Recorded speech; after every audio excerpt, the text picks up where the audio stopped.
Hey, Jen here, and welcome to today's video in which I want to talk about invalidating your experience and how that can really lead to you being out of touch with who you are and feeling, in flow with life. So invalidating our experience can really lead to a lot of inner conflict. And so I want to help you to see how you may be invalidating your own truth and how you can come back into connection with your own authentic experience of who and what you are, so that you can start to feel like you're operating from your heart, from your true self, and just feel more in alignment with life.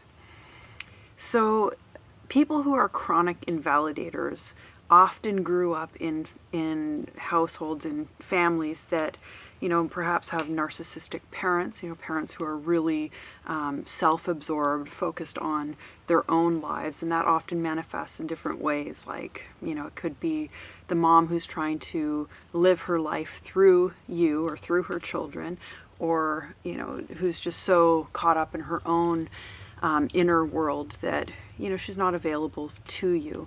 And what tends to happen when we grow up with narcissistic parents, or we grow up in a family that doesn't validate our own, who we are, doesn't validate and honor us for who and what we are, we tend to go searching for approval on the outside.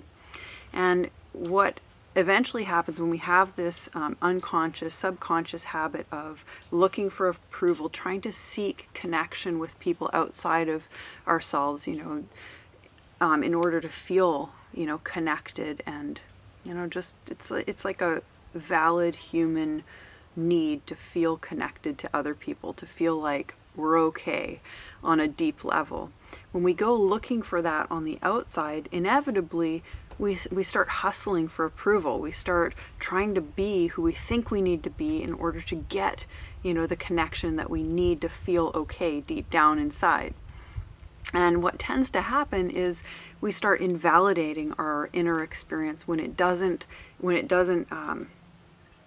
correlate with, or it's not in alignment with, the image that we have of ourselves, of who we need to be in order to get the connection that we need with people around ourselves. And so you can start to see how, hustling to be somebody that we think we should be in order to get that connection with people around us, be that our parents when we were young, or our main caregiver, friends, whoever. It becomes, a pattern in our life of invalidating our authentic experience and trying to be somebody who we aren't in order to gain the approval and the acceptance and the connection that we crave. And so if you find yourself in that situation, and often the symptoms that you experience are just a feeling of deep disconnection with who you truly are, a sense of lack of purpose, a feeling like, well, you've just got a raging inner critic, just an ongoing sense of not being in flow with life and feeling unhappy, even depressed, anxious, all of these sorts of things. It's like you're not fully in flow and just shining as who and what you are. So what do you do? How do you get out of this pattern of invalidating yourself and just, allowing yourself to rid yourself of this unconscious or subconscious habit of invalidating your truth?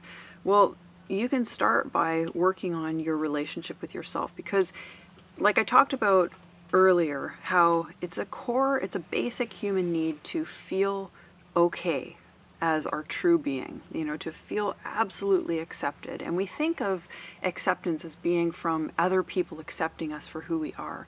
But the most basic form of acceptance, and actually could be argued the most important acceptance, is you accepting yourself for who you are.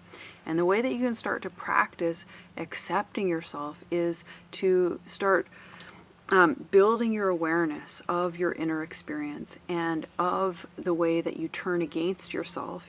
Start paying attention to the stories that you spin, of how when when you're in a contracted state, when you're emotionally charged, what's going on in your mind? What are the stories that are spinning about how this moment isn't right, or how you should be experiencing something different, how it's an indication of your failure or your brokenness or your need to heal, or on and on and on.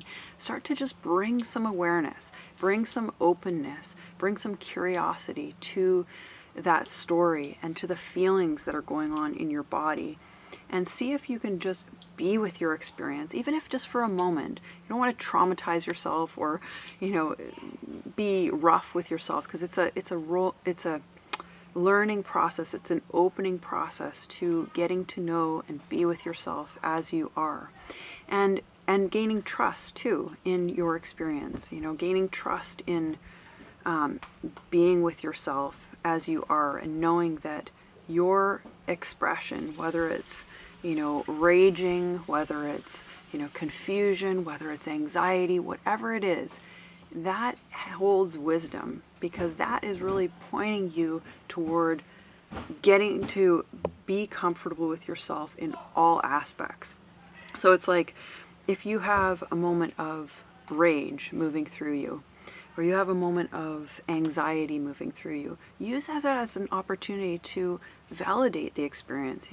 Right now I'm totally anxious, and I got these stories going on in my head telling me this or that, and I got these crazy feelings in my belly, my face is tight, it feels contracted. Just validate the experience and trust that it is an offer. It is an opportunity for you to open yourself to yourself. So that's what I wanted to share with you today. And I want to encourage you to validate your experiences, because your experiences are already what they are, right? They're already here. They're already the truth of who you are. And if you can turn toward those experiences and hold yourself in your most authentic experience, you can start to, in a sense, reparent yourself and learn a new way of being with yourself that is really based in acceptance. So thanks for listening, and I enjoy sharing these videos with you. I hope you get something from them. You can always leave a comment below any of the videos that I post. I encourage you to check out my channel, where I have a ton more videos. And I also have a website you could check out, jennlawlor.com, and there's a newsletter over there you could subscribe to and get connected with me in that way. And more importantly, I hope that you have a beautiful day, and I look forward to sharing more with you very soon.